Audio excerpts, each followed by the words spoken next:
Welcome to my channel, Enrique and Greatness. In today's video, I'm going to be sharing how to take the perfect application as a loan officer. If you've been in the industry for some time now, you know that it's really important to originate a great application. The origination plays a big part in how the rest of the process looks like and turns out for you and the client. And it's also really important that you know how to duplicate them. Hey, can you always take a great application?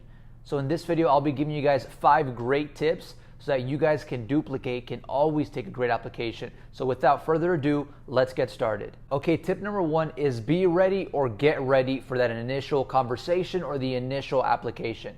You want to be ready. What does that mean? Hey, you want to be behind your desk. You want to have your notes open. You want to have your CRM open. You want to have your script open if you have one. You need to be ready for this conversation.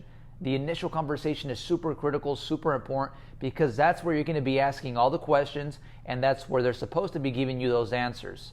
Hey, I want this, I want that, X, Y, Z, and you want to write all that down. Those are important points. So it's important that when you're having that initial conversation, you're ready to go. Like I said, you have your notes open. You have your CRM system. You have your script. Everything is ready to go. You're in the game. Again, you want to be there. That way you can maximize it. Okay, tip number 2 is know their goals. And that means you got to ask, hey, what are your goals? You just can't assume their goals. You have to actually ask, hey, what are your goals? For monthly payment, the city you're trying to live in. What kind of home, single family, duplex? What kind of interest rate do you want? What kind of down payment are you looking for? You want to know their goals. It's really important that you know these things, because when you know their goals, I learned this from Grant Cardone in his sales training program. When you know their goals, you know how to present the product. You know how to pick the product. When you're picking the product and you don't know their goals, you're not going to be able to pick the right product and so present the right product. That means you got to know their goals. So ask them, hey, what are your goals for this? They walk in, hey, what are your goals? If it's a refinance, what are your goals? Not everyone that's refinancing wants the lowest rate. Some people refinance for title things. Some people refinance simply because they want cash out. So it's not always, a refinance for the interest rate. So make sure that you're asking, hey, what are your goals in that initial conversation? What are your goals? Do you want X? Do you want Y? Do you want Z? Not everyone's going to want X. Not everyone's going to want Y. Some of them might want all 3. So, you need to know these things. So when you're picking the program, you're picking the loan product, you have them in mind. You can pick the right one or a couple of the right ones and then present that product. It's super important. If you don't know their goals, you can't present the right product. You might give them the wrong product. And then later on, they'll go and shop you because, I give the example of, maybe your knee hurting.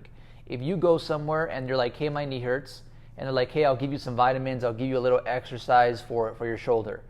You're going to be like, I'm going to go somewhere else because my knee hurts and this gal's talking about my shoulder. No. So you want to make sure that you know their goals. So ask them, hey, what are your goals?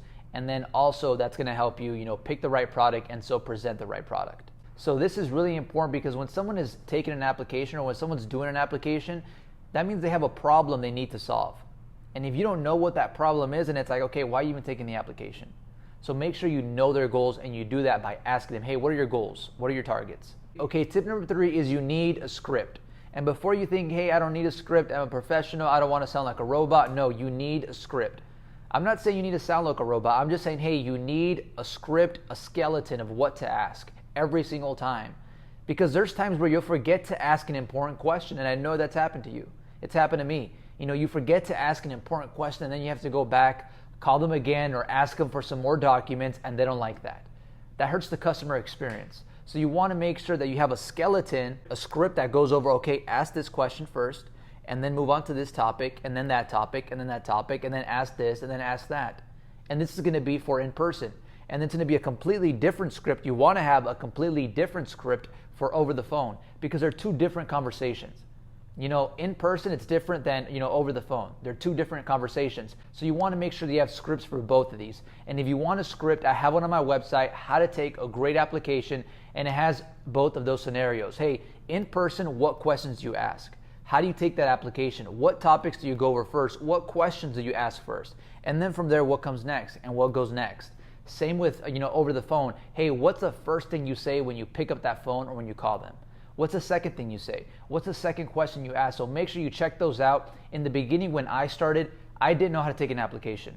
I didn't know what questions to ask. I didn't know, what to go over first, what to go over second, when to ask this, when to ask that. I didn't know that. And it hurt my business a great deal. And I don't want that to happen to you guys. So make sure you check out that ebook. Right now it's on sale for 10 bucks. It's gonna make you thousands of dollars. Okay, tip number 4 is know their why. This is different than their goals. You know, we talked about their goals, know their goals. Now we're talking about, hey, know their why. Why do you want a home? Why do you want a duplex? Why do you want a triplex? These are important questions. You know, why do you want a low interest rate? You know, maybe they want a low interest rate because they see it in the commercials and there's no other reason. And then you inform them that that's not actually, you know, the most important thing, you know, in regards to their particular scenario. So you want to make sure you ask why. You know, why? Why do you want to solve the problem? Why do you want a 2-bedroom? And you're not trying to encourage them not to want those things. You just want to know why.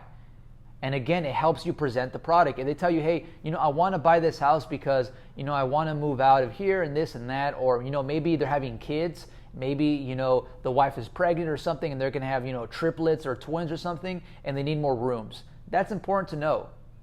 You know, that's really important to know because when you're presenting the product, you're going to keep that in mind and present the most ideal product for their scenario. Maybe they don't have very much for down payment because they're having kids. Kids are expensive.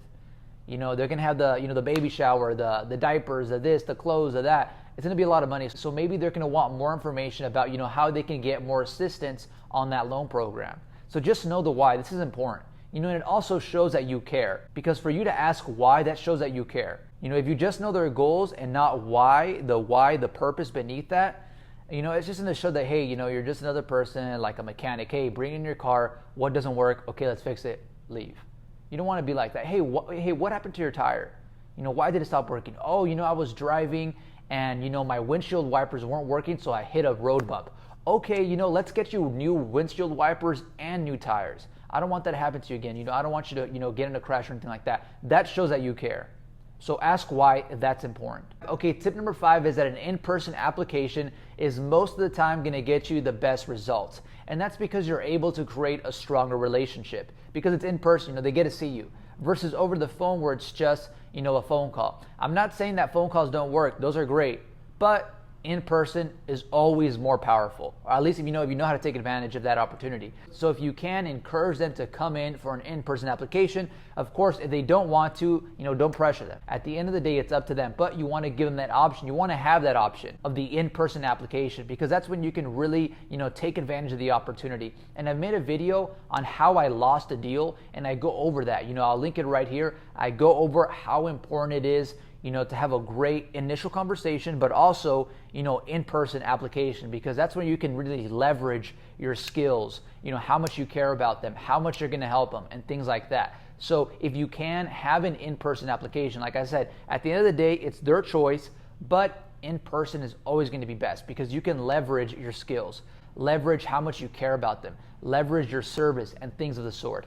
On the phone, you know, you can do that, but not so much. And that's pretty much it for today's video. If you guys enjoyed it, make sure you hit the like button, comment down below, and subscribe for more content just like this. I make content on life improvement, business, and real estate. Thanks again so much for your time. See you in the next video and be great.